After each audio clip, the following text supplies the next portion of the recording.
अस्सलाम वालेकुम, कैसे हैं आप सब लोग? ठीक ठाक हैं? अच्छा जी, this video is very very very much important for दोस्त they are preparing for SST और एचएसटी और एनी अदर एग्ज़ाम और test. Alright, in this video I am gonna tell you the tips जो मैं शुरू से फॉलो करती आई हूँ. आई मस्ट प्रे कि this video contribute a little bit in your study और इन योर प्रिपरेशन.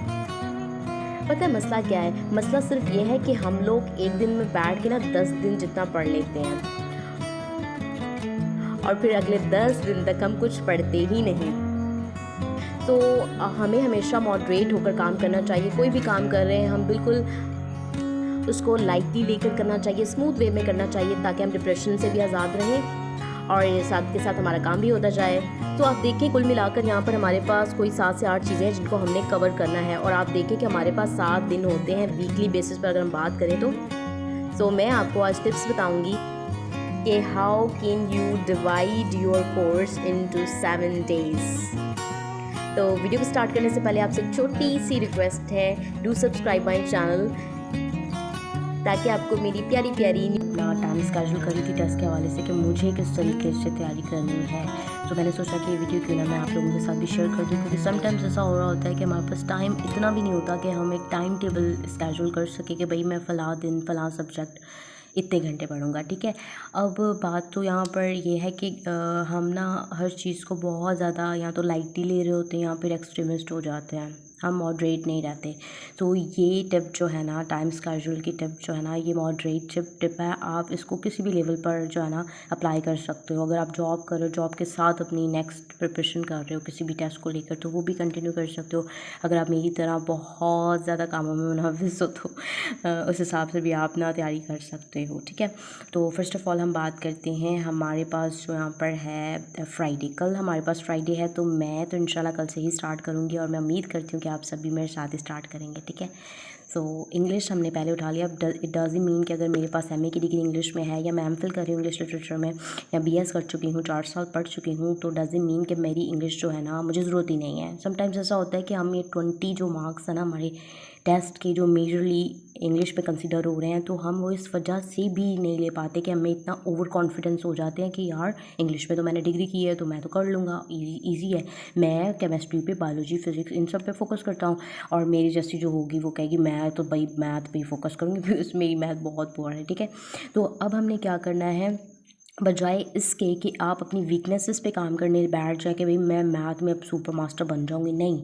आपने अपनी जो आपकी जो स्ट्रेंथ है ना, जैसे मेरी इंग्लिश स्ट्रेंथ है तो मैंने अपनी स्ट्रेंथ पे काम करना है. इसी तरह आप सबको अपनी स्ट्रेंथ पता होगी, क्योंकि हर बंदे का एक अपनी एक उसमें एफिशिएंसी होती है, एक एबिलिटी होती है कि भाई ये मेरा सब्जेक्ट है, इसमें तो मैं कमांड है मेरे पास है.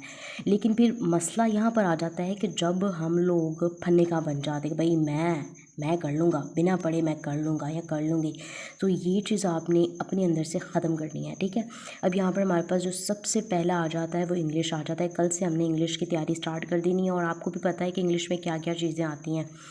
अब यहाँ पर बहुत ज़्यादा लोग कंफ्यूज हो जाते हैं कि हमें 9th मैट्रिक फर्स्ट इंटर का कोर्स क्या पूरे का पूरा ही कवर करना पड़ेगा. नहीं बाबा, आप क्यों पूरे का पूरा, आप स्मार्ट वर्क करो ना, स्मार्ट स्टडी करो. उसमें ये है कि आप उनकी एक्सरसाइजेस तो सॉल्व कर सकते हो ना. मतलब अगर दिन में अगर आप कल फ्राइडे है, ठीक है, तो कल भी अगर आप सिर्फ 2 घंटे देना इंग्लिश को, तो मैं समझती हूँ कि आप ईज़िली जो है ना आप कर लेंगे. मतलब 2-3 चैप्टर तो इजीली आप रीड कर लोगे, उनके एक्सरसाइजेस सॉल्व कर लोगे. यार इतना हम कर सकते हैं, अब वी बिलीव ना कि हम कर लेंगे. तो आपने फ़र्स्ट ऑफ़ ऑल क्या करना है, आपने इंग्लिश की तैयारी स्टार्ट कर देनी है. और अच्छा, अब एक छोटी सी टिप है आप लोगों के लिए कि आपने इंग्लिश की तैयारी कैसे करनी है. आप देखें कि आपके पास कितनी किताबें हैं, कितनी बुक्स हैं आपके पास. 4 हैं आई थिंक, 1 2 3 और ये 4 हो गई. ठीक है, अब आपने ये चीज़ माइंड में रखनी है कि मुझे किन किन एरियाज़ पे काम करना है. अब ज़रूरी नहीं है कि आप जो है ना दिन रात बैठ जाओ पढ़ने टेक्स्ट बुक क्योंकि भाई वही आएगा. नहीं, ऐसा भी नहीं होता ना कि हर बार वही चीज़ें आ जाए. हमें मल्टीपल सोर्सेज से अपनी स्टडी जो है ना प्रिपरेशन करनी होती है। जहाँ से भी आपको कोई भी मटेरियल मिल रहा है जो ऑथेंटिक है, जो अच्छा है, मतलब आपको लगता है कि यू विल है ना कर जाओगे आप लोग, तो आप वो उठाओ और उस पे काम करो, उसकी प्रैक्टिस करना स्टार्ट करो, ठीक है। अब ये हमारे पास 4 किताबें हैं, क्या हम अगर हर वीकेंड्स पे अगर एक किताब को उठाएं तो क्या हम उसको पढ़ नहीं सकते हैं? हम उसको 2 घंटे भी दें तो आराम से आप ना मैं कहती हूँ बहुत ज़्यादा सफ़े पढ़ लोगे, उसके पेजेस पढ़ लोगे, ठीक है। अब आपने क्या करना है, आपने इसमें एक साथ में किताब उठानी है कल को, ठीक है। एक किताब उठा ली, कोई भी 9th से स्टार्ट कर लिया, आप 9th की किताब उठा के आपने उसको खोलना है और आपने उसमें रीडिंग कम्प्रीहेंशन वाला पोर्शन वहीं से कंप्लीट कर लेना है, क्योंकि रीडिंग कम्प्रीहेंशन है आपने अंडरस्टैंड करना है, क्योंकि अब ये तो किसी को नहीं पता ना कि किस टाइप का आएगा पैराग्राफ। तो आपने सिर्फ कॉन्सेप्ट क्लियर कर लेना, प्रैक्टिस कर लेनी है उस बुक के थ्रू, क्लियर। इसी तरह आप जो है ना हर फ्राइडे पर अपना इंग्लिश को रिवाइज़ करते रहेंगे। कुछ अपने कुछ जो है ना पेयर ऑफ वर्ड्स बनाने होते हैं, कुछ जो है ना अपने मतलब जो भी कैटेगरी में आ जाएगा ना इंग्लिश की कैटेगरी में, वो सारा आपने इस दिन कर लेना है। इस दिन और कोई काम नहीं करना, ये माइंड में बात बिठा लें।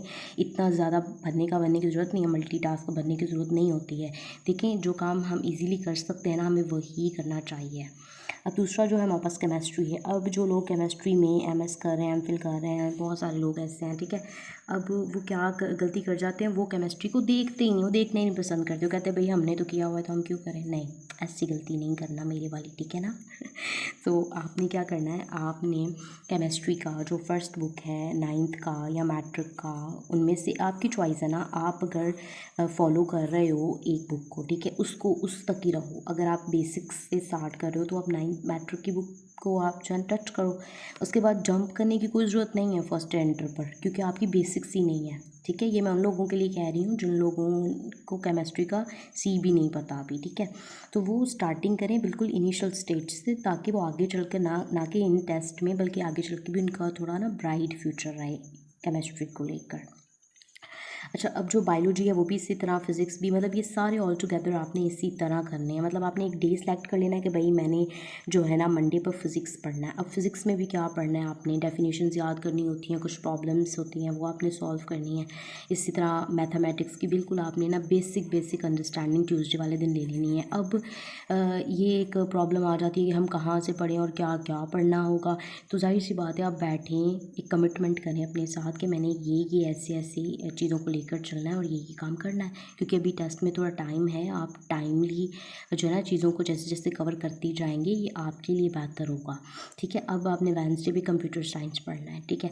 अब कंप्यूटर साइंस तो एक मतलब अब देखिए ना, हर सब्जेक्ट आपने पढ़ना है, टच करना है। ये नहीं कि मुझे मैथ आती नहीं है तो मैंने पढ़ना ही नहीं है मेरी तरह मैं ये सोचती हूँ मुझे तो मैथ आती नहीं तो मैं तो पढ़ के फ़ायदा ही कोई नहीं ना।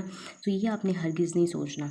तो आपका फोकस हर दिन अपने एक पर्टिकुलर सब्जेक्ट को देना ही होगा, कमिटेड होकर करना ही पड़ेगा काम, भाई मजबूरी है, करना है, ठीक है ना। तो अभी ये लास्ट में जो है हमारे पास मदर टंग आ गया, सोशल स्टडी आ गया।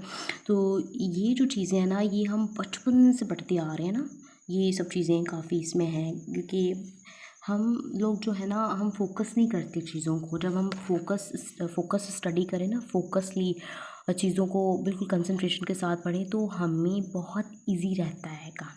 अच्छा, अब एक इम्पॉर्टेंट बात मैं यहाँ पर ये बता दूँ आपको कि आपने एक टाइम सेट कर लेना है। क्या आपने एक यहाँ पर लिख देती हूँ जी, तो आपने ना एक टाइम सेट कर देना है। जैसे ना मुझे जो फिजिबल टाइम लगता है ना, वो ये लगता है, ये जो इस टाइम मैं वीडियो रिकॉर्ड कर रही हूँ ना, ये है रात के तकरीबन 2, ठीक है, 2 से 3 बजे तक या 4 बजे तक। ये होता है बड़ा अहम वक्त होता है, जिसमें बड़ी दुआएं भी कबूल होती हैं और आपकी पढ़ाई भी कबूल होती है, ठीक है। तो आपने डिसाइड कर लेना है सिर्फ 2 घंटे। मैं ज़्यादा नहीं कहूँगी आपको, क्योंकि मैं इस चीज़ की कायल ही नहीं हूँ कि आप पूरा दिन पढ़ते रहो और फिर भी कोई रिजल्ट ना आए। 2 घंटे स्मार्ट स्टडी, 2 घंटे ये हमारी स्मार्ट स्टडी होगी, ठीक है। सिर्फ 2 घंटे चाहिए, दैट्स इट। अब ये आपकी फिजिबिलिटी पर है, आपको कौन सा टाइम ज़्यादा फिजिबल लगता है। मुझे ये रात के पहर फिजिबल लगते हैं, तो आप भी कर सकते हैं।